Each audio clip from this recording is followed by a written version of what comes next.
Newfoundland, you can street plate almost any motorcycle, which is incredible. Other places in the world don't have that luxury. So here, you can have an old 450X like this, 2014. Put all the gear on it to make it road legal, tires and a light kit, speedometer, a few other things. And then you've got a bike you can take down the road, going between trails, mirror back down, light kit off, and we're ripping.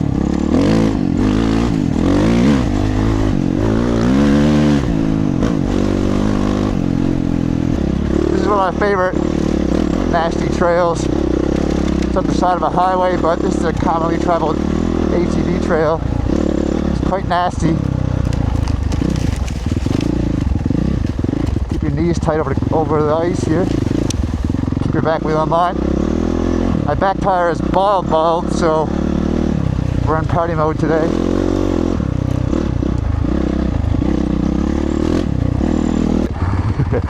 I'm gonna cheat it because I don't want to get wet when it's -3 out.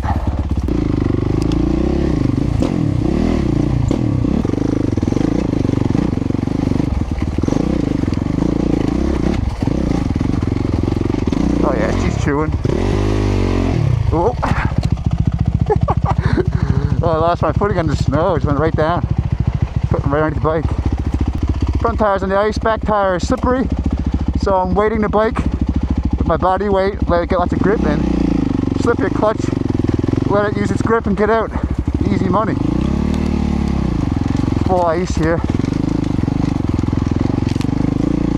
We're back on the pegs.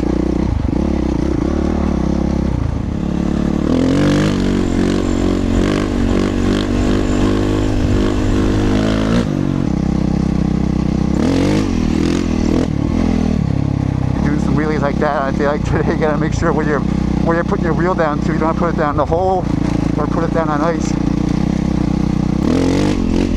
It's a good day for wheelies, I'll tell you that.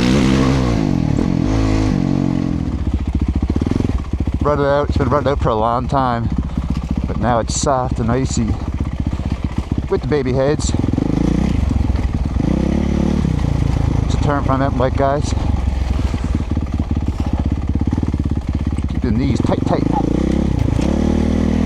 Don't be scared to use the edge of your tire because there's still knobs over there. You can lean the bike over, it'll do something.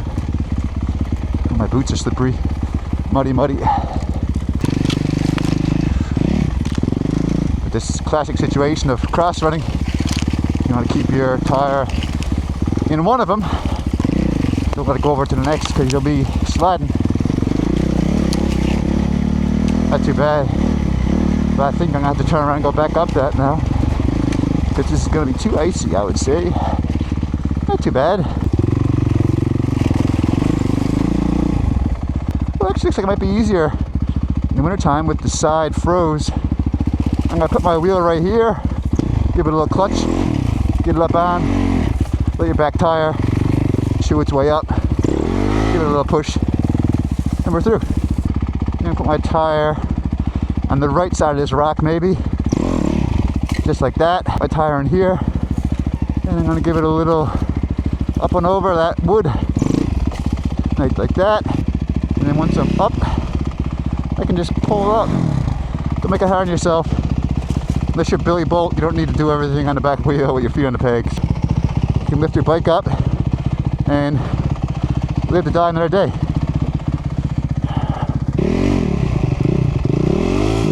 Spinning my back wheel just to kind of straighten it up. It's not what I wanted to do, but that's okay. You silly goose.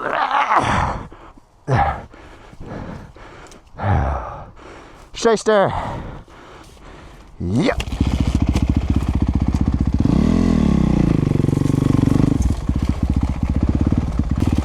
Forget the ice, your bike will break through it. In this instance, just let it touch the bottom where you need it. We're through. We're sweat. And this bike has a grippy clutch. Not sure what it is. I've inspected it before and the basket looks okay. It's not too grooved. But the clutch is nasty and bitey. It's more nasty and bitey than my KX 450, which is a motocross bike. You want your enduro bike to have a nice smooth engagement. Oftentimes I gotta keep my RPMs higher than I normally would because clutch is grabby and stally. As you can see, I've stalled it probably 10 times today, which is rider error, but the grabby clutch doesn't help me. Cannot ride fast on these trails if you value your bones, because as the winter changes stuff, man, you come back here, what you thought what it was in the fall is totally different by spring, right? Everything's rutted up, new holes in places you didn't realize. So I mean, you're supposed to have your eyes up and scouting anyway, but just knock the pace down to something like this here, low-key pace, and you'll get home in one piece, hopefully. And for all this stuff, I got my foot on the back brake, not necessarily dragging it, but always there, because you might need to change the angle of the bike for a second. You might just need more brakes than the front's going to give you. Whoa, look at that. That's pretty dug out. That's exactly what I'm talking about. And I think this trail goes around this river, but I'm not certainly not going through it. Uh-oh. Looks like someone got upset with some dirt bikes at one point. I guess we're going back, aren't we? We won't batter this guy today. Something like that.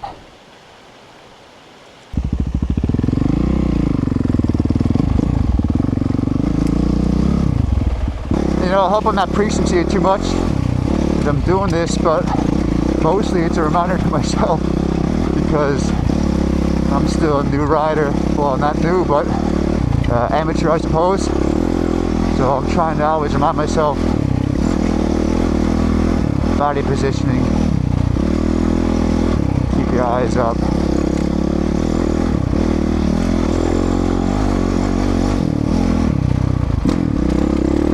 Saved you guys a boring bit, just lifted it up.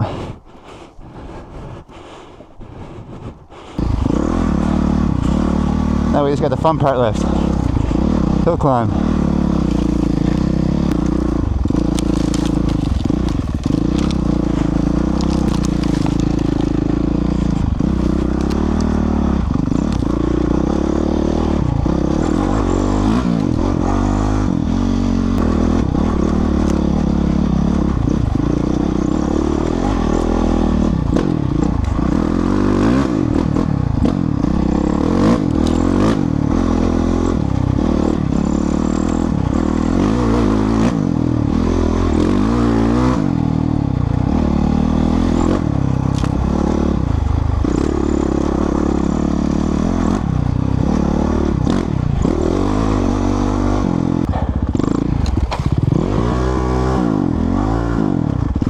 I wonder what happened there. I thought it was spinning in the snow, but it knocked it in the neutral. So I spent a lot of time trying to keep my boots dry, and here we are on the pavement on the way home. This is the beauty of this dual sport bike. You get wet, although I'm pretty dry today, or you just want to enjoy the sunset and ride home before it gets dark. Here we are, pavement.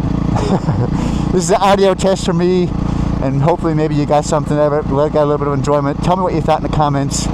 Hope it wasn't too preachy for you. I'll see you next time.